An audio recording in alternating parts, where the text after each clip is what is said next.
when we look at it this way, it's just an old bucket of scrap wiring. But if you have the fever like I do, then you probably don't even like to trade it in for the scrap money. It honestly is one of the most beautiful metals. And in this video, I hope to prove that to you by exploiting some of its properties. An ornament like this can be made in just a couple of minutes with just a few simple tools. These connections are made by wrapping 24 gauge copper wire around the pieces to join them together. This particular piece does not use any solder. This piece does use solder. I put a joint right here and right here. But this only consists of two pieces of wire, believe it or not. One piece is this 4-leaf clover, and the other piece is this figure 8 looking thing. I've made them both separately and then put them together. Copper is extremely malleable, and I was able to pound this piece flat with a hammer and a piece of steel. I like the flattened look, but I don't think it's worth the trouble. It makes doing the 24 gauge wire wrapping a lot more difficult. This piece is modeled after a design I found on the internet. I'll put a link in the description to the website. The first and probably most essential part of this process is to clean it. I'm using 4/0 steel wool and ammonia. You can also use vinegar, and it will be just as effective probably. And then the rag polishes it beautifully clean. I don't know if the video quality will allow you to see the difference, but you'll have to take my word for it when I say that it has almost a golden-like appearance. And that golden appearance is no coincidence. You can see that copper, silver, and gold are all in the same group on the periodic table, so they all have pretty similar properties. For this ornament I'll try a different design. I put some electrical tape on my needle nose pliers so that I don't scratch the copper as I work it.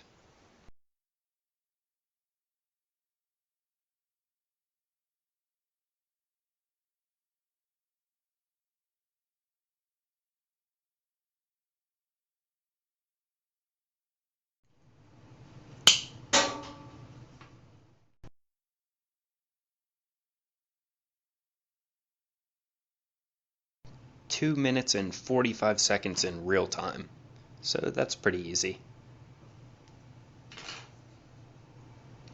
Now this isn't done yet, so we'll come back to that in a minute, but there are some other things that you can make. If you know how to braid and you have a vise, you can make bracelets, but you have to size them and then solder them. Or you could try weaving them back together, which would be rather difficult.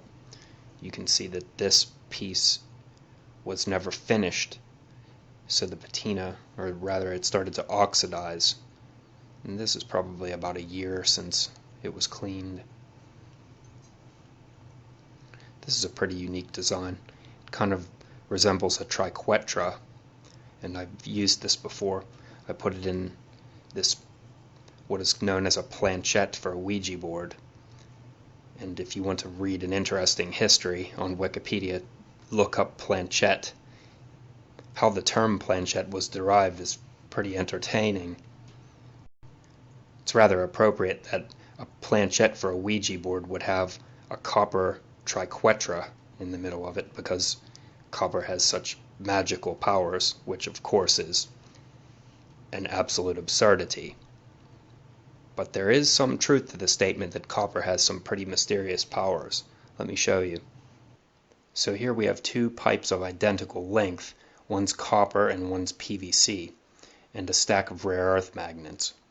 And when I drop the magnets through the PVC, pretty much what you would expect happens. But a curious property is displayed with the copper.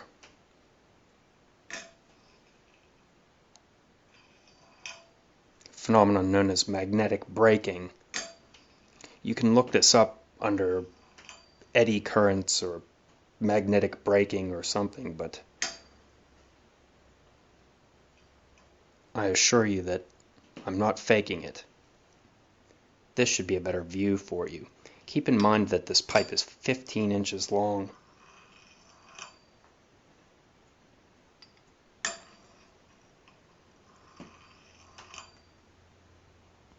At this point I washed the ornament off really well, And then I put it in a little bit of white vinegar to let it soak and really make it shine over the course of the next couple minutes. Copper is an element, which is exactly why it can be found in the periodic table, but usually in nature it's found in copper ores like this one. Not all metals are elements, though. Brass, for example. Brass isn't an element because there's no such thing as a brass atom, and you won't find brass on the periodic table. Brass is what's known as an alloy. It's an alloy of copper and zinc, which an alloy is just a fancy word for a mixture. Imagine that a red candle represents copper and a blue candle represents zinc. As they melt, the different colors mix to give birth to something that has new properties. Once the purple substance cools, it seems like something new, but if we were to look at it under a microscope, we would see that it's made up of a mixture of two types of atoms that are not actually combined chemically.